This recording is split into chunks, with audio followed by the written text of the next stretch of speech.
Godzilla has graced us at night. It's time to review the legendary Nissan R35 GT-R Midnight Edition. Let's go. If you already missed my Q&A with the car, go ahead and check that out. If you have a spare 38 minutes of your time, this is my Need for Speed Underground-like Midnight Dub Edition. Whatever games you played growing up, we're taking the GT-R out at night. Really, for where I live anyways, it's the only way I can enjoy the car, because the streets are mainly empty at this time of day. It's like a 5 a.m. at this point. And the Nissan GT-R, there's nothing really to say about it on the outside or the inside or the driving impressions that haven't been done before. But honestly, I haven't driven this car hard yet. And so this is going to be my first opportunity to do so. The styling is still iconic. It's changed very little over the years. We have a 2023 model here. The 2024 model is out right now. You can find them in dealers, and they changed a little bit to the front and to the rear, supposedly to make it a little bit more aerodynamic, as well as give it more R34 styling cues in the front and the back. To me, I don't need any different styling than what this offers. I think this looks freaking insane. Yeah, 565 horsepower, 467 pound-feet of torque, made it to a 6-speed dual clutch. We got 20-inch raised 15-spoke wheels. The brakes, I believe, are Brimbos, and you know, you can get the Nismo if you want to drop twice as much money. This is about 120K after destination. The Nismo, well over 200K, but it'll give you things like carbon ceramic brakes and 600 horsepower with different turbochargers from the race cars. So this isn't quite as insane as a Nismo. And then the back, guys, the back says it all. This is the most iconic dual circular taillights on each side, and the fat quad tip exhaust just looking so menacing right now. The turn signals, I'll go ahead and play those for you. In Japan, you have to have amber turn signals, so that's why the turn signals here are amber on the front and the rear. The rear turn signal looks pretty cool. The front one, the front headlights they're just okay, I would say. But enough of the outside, let's go ahead and get on the inside of the GT-R. Tons of trunk space if you guys need to carry your belongings with you. Funny door handle, push, pull, dual action, insane quality materials. Yeah, materials are insane on the door panel, everywhere in the car. The leather, it's of the highest quality. It's perfectly built, I would say. You even have heated seats, which I've used once or twice. Iconic Nissan GT-R steering wheel. Let's go ahead and close the door. The carbon fiber inspired, I don't know, I would assume it's real carbon fiber, where the instrument cluster is, the RPM gauge, the, you know, tachometer, all that good stuff. Screen is outdated. Android Auto doesn't work, and Apple CarPlay will. I'm not even going to turn it on for this. I love the simplicity of the climate control. It works great. All the settings are going to be turned on to the R mode for the transmission logic, the throttle logic, the stiffer suspension, as well as the more aggressive traction control settings. The shifter is absolutely fantastic. It feels literally like aerospace grade or maybe military grade. This thing, it feels amazing. I know it's automatic, but it still feels super impressive. Of course, you have the paddle shifters right here, which I'll play a little bit with today. We have the Bose sound system in here, which is standard. I think it's 11 speakers. It sounds quite good. And just look at the flush and finish of this dash. Leather and stitching all the way around. There's leather and stitching even around this old screen. Even the attention to detail on the airbag covers is pretty impressive. So, you know, back seats are what they are as well. The beautiful Bose speakers in the middle, but it's just a 4-seater. And yeah, I think I've said all I've needed to about the interior and exterior of the GT-R. It's not the focus of this video. The focus is to start driving and have the time of our lives. All right, I did a couple 0 to 60s earlier. The weather right now is, I think I do have actually a temperature gauge here. You have to cycle through. 69 degrees right now. So my tires weren't the super temperature they need to be for the best conditions of launching this vehicle, and I think these tires do need to be replaced. So with that in mind, we'll do 0 to 60 here. And yeah, like I said, I don't think my tires are to the optimal temperature, but we're still gonna have some fun with it. And we should still be able to rattle off a 0 to 60 under 4 seconds, probably without a hitch here.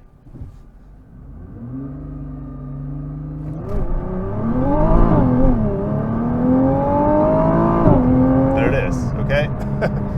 0 to 60 in 3.63, and I'm happy with that. You know, it was struggling for traction all the way up until it shifted, which is second gear, then it was able to put down most, if not all, of its power.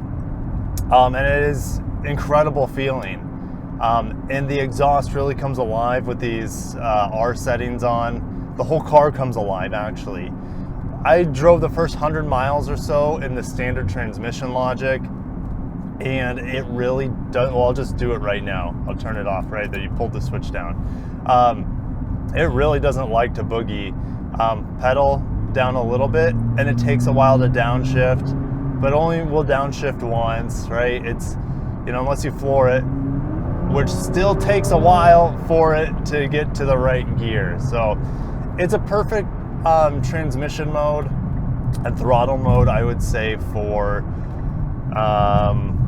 everyday driving in and out of traffic. There's also below that, I think it's called save, and the save mode, which is this blue button or blue indicator, I think it's trying to tell you that it's trying to save fuel. It's really upshifts super quickly when you're accelerating. You're like in 6th gear before you know it, going slow, you know. So that's that, and then of course the pedals doled out as well. Not too much compared to normal mode, but it's still doled out. It's a little more lethargic. You have a comfort mode here on this, on the manual adjustable dynamic dampers. I guess they're not dynamic, they're just user adjustable dampers here that are pretty, you know, if you're in the streets, you're probably going to be riding in comfort. If you're in track, you're going to be in R mode. But we'll get back to R mode because I want to feel how this car handles. But yeah, 0 to 60, oh, I think I said it wrong. 0 to 60 was 3.5, and 0 to 100 is 3.63. And if I had the right tires, absolutely I could shave another half second on that. And if my tires, like, if all the conditions are right, but even if the conditions aren't right, you can still do them 3.5 seconds, no problem. What are the paddle shifters like? Well, if I was racing this on the Nürburgring or VIR, I would absolutely be using the paddle shifters. I wouldn't be trusting the logic of the even the R mode. I'd put it in R mode, but I'd still be using the paddle shifters. I'd take it out of the automatic mode. It's easy to get into manual mode. Oh, hey, well, let's fly this around here then. And the steering in here, guys. Driving this car, it's probably the easiest fast car to drive fast that I've driven. Of course, all-wheel drive. It just, yeah, like, I remember reading about this car when it came out when I was essentially a kid. I was still a teenager when this came out in 2007, 2008 timeframe.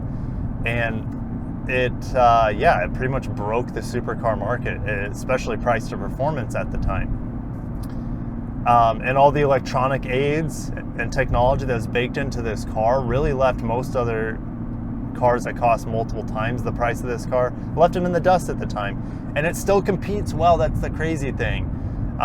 You know, you can put it up against a brand new C8 Corvette and it'll probably do well, probably hold its own in most like race courses, and might actually beat it in some race courses. Just depends on, you know, the strengths of the car at that particular course. So it is super impressive even to this day. It's incredibly fast.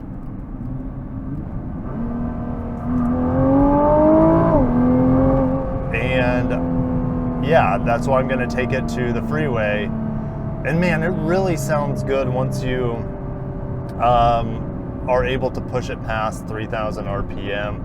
I'm going to put this back into the R mode, as well as the stiffer suspension. Actually, I don't need the stiffer suspension. So let's just talk about the handling here.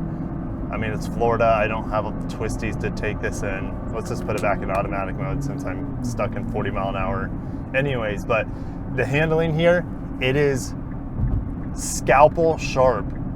I thought like the Miata had a good steering feel. This is like, this is on a completely different level. For a vehicle of this size, it feels way lighter and smaller when you just turn the steering. And the steering is like the best steering feel I think I've ever had. I've test drove a 911 before. I'd say it's comparable, but maybe even better. It's been a while since I've driven a 911. Jeez. God, yes. This is why you get a GT-R. That performance never gets old. And if it does get old, because let's say, you know, after 80 miles an hour, you want to keep pulling like you're a demon. Not a reference to the Dodge Demon, but maybe it's applicable, but you can mod the hell out of these things. You can get 800, 900, 9,000 horse GT-Rs, and they are absolutely insane. You can get double the horsepower than this stock model provides. I don't see why you need it unless you just, that's your thing, it just makes you happy, then all for it. But this is obviously enough horsepower to get anyone killed and send anyone to jail, get their car taken away, their license taken away. Yeah, it's like easy mode speed. This car helps you out so much with its engineering and its electronics. And that was true 15 years ago, and it's still true today. On the paddle shifters, super quick downshifts.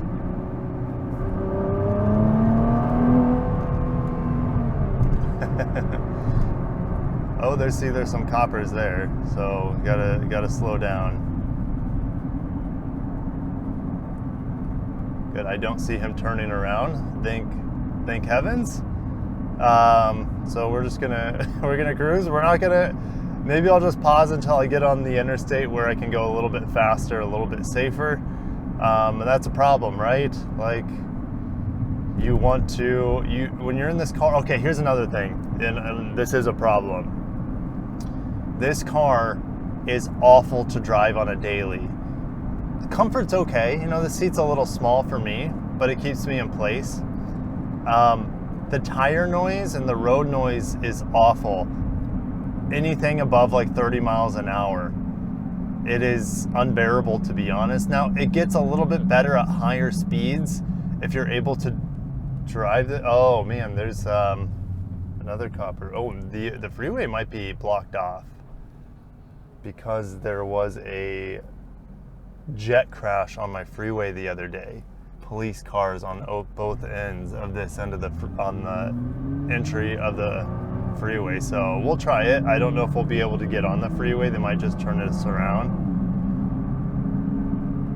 But yes, jet plane crashed, the pilots died, passengers lived, so that's a good thing, but I have a feeling I'm not going to be able to drive this thing through the freeway. But there's other cars getting on here, so we'll see. Oh, this road. Okay, right? Cops right there. We want to be responsible.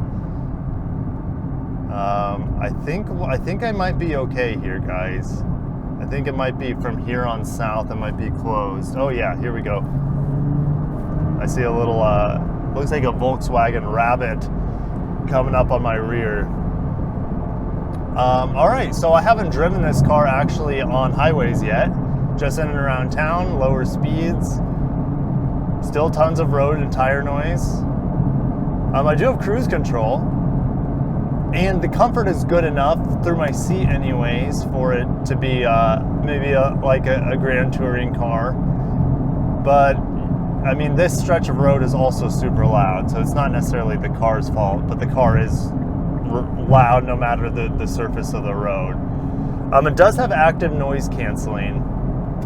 I don't know how much that helps, but I guess it does something.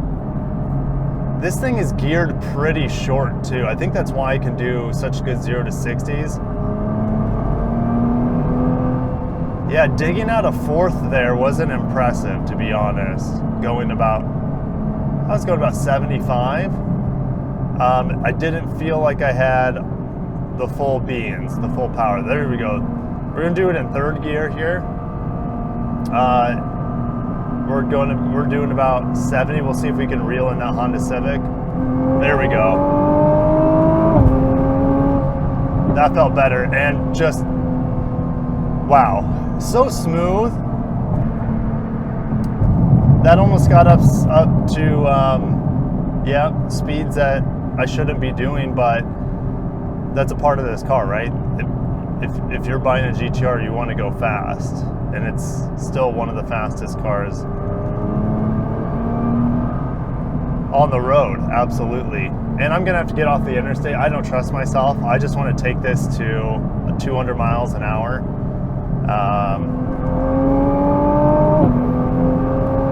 God, those pops and backfires when you shift gears are awesome.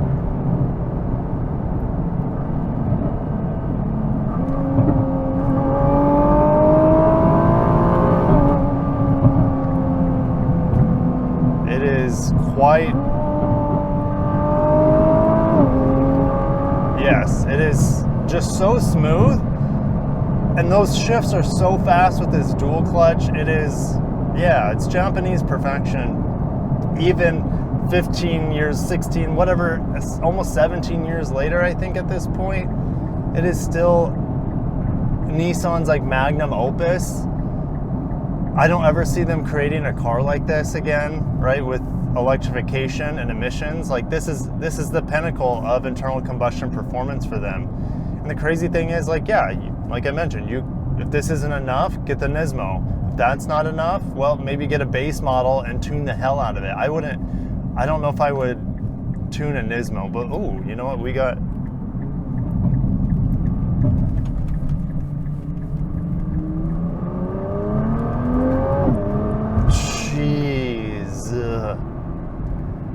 Here's the thing, okay, I want to take this on track. I can't.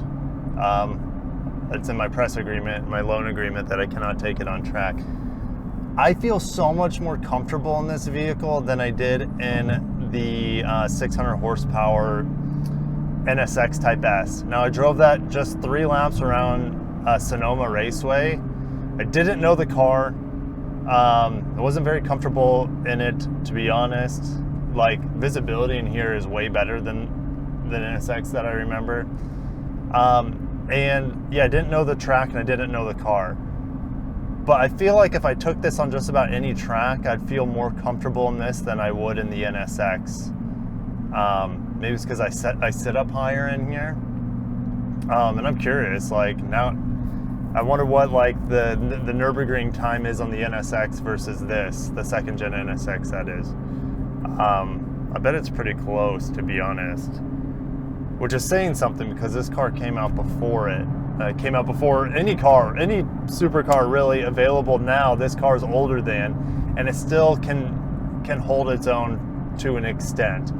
I think I really want to test the Nismo, because when I was on the freeway there, I felt like I could have used a little bit more power, excuse me. And that's why people, you know, like they want that insane feel that you get from 0 to 60 on this car. They want that thrust at higher speeds, and I guess that's why you modify these.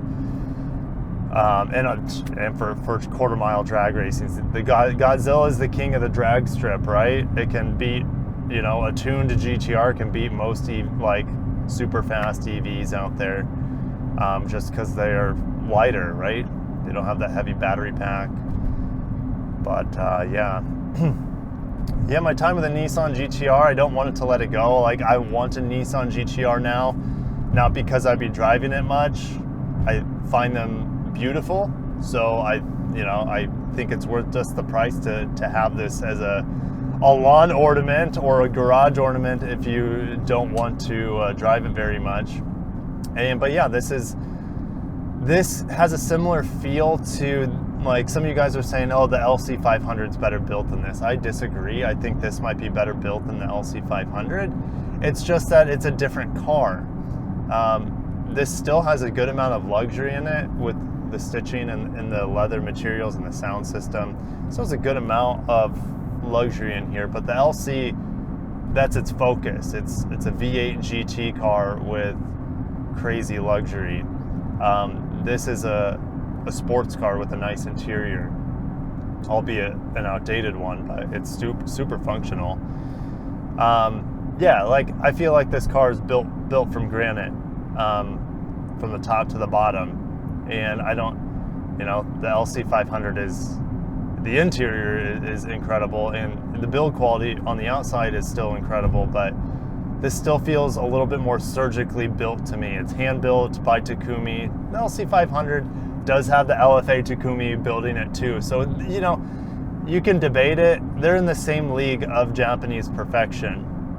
But this, since it is a weapon for the track and for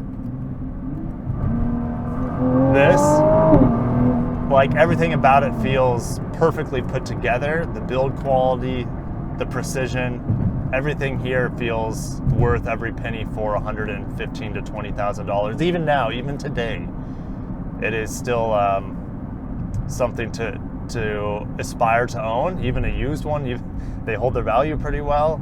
It's a special car. Like I said, I would never daily drive this car. It's not civilized. Even though, like I said, it's easy to drive, super easy to drive and extract performance from it. It's just, you know, it has so much ambient noise and vibrations coming through, but not terrible amount of vibrations. I'd say a healthy amount for what you want on a track, so you feel connected with the road. But the tire noise enough for me is I wouldn't daily drive it. But like I said, these tires need to be replaced probably, and maybe you get a different tire that makes it not as loud. That's a possibility as well. And at that point, maybe I would daily drive this car if I could get rid of the tire noise. So yeah, it's fantastic. I can put it back in automatic mode. It's still in the aggressive R mode for the transmission. And yeah, there's a Tesla Model 3 right over there that will do 0 to 60. Let's say if it's a performance, it's a Model Y maybe. They all look the same, right? Yeah, they can do similar 0 to 60 performance as this car, but there's nothing special about it. It's quiet, smooth. This is incredibly smooth, but it feels like a Rolex compared to a Timex, right? Or a little digital watch. So there's just a completely different car, different technology, old technology perfected here in the GT-R, and that's why Nissan doesn't change it. And I don't want them to change it because adding electrification to this is going to take away from its soul. Absolutely. Even if they go fully electric, that's like worst case scenario for the GT-R. Even if they have solid state batteries in it, they can perfect it. You know, having a lightweight car, maybe not having too heavy of a battery, and really efficient and powerful motors, quad motor design. Yes, in theory that could outperform this car in some situations, but it would never ever sound like this, or give you that sensation of the turbos, the exhaust, the induction noise, and just getting off the throttle, the exhaust coming down right from the highs, and those pops. There's nothing in the electrified world that can do that, and that's why you also buy a GT-R, because the world is becoming more electrified, and the next GT-R will certainly be electrified to some extent, whether it's a hybrid or a plug-in hybrid or fully battery electric. Thanks guys for watching. Thanks Nissan for sending me my GT-R for the week. I'm happy to call it my GT-R for the week because that's what it's felt like. Super special to me. A kid growing up in the era of, you know, Need for Speed. A kid growing up in the era of Japanese perfection with internal combustion, and a kid growing up in the era of fun movies like the Fast and the Furious that made the Skyline GT-R a household name in America. This doesn't carry the Skyline badge to it, right? Because Skyline was dropped in the R35. But you can still get a Skyline in America. Isn't that cool? You can actually get the Skyline here. And who knows what's going to happen to the Infiniti Q50, Q60, which is our Skyline, right?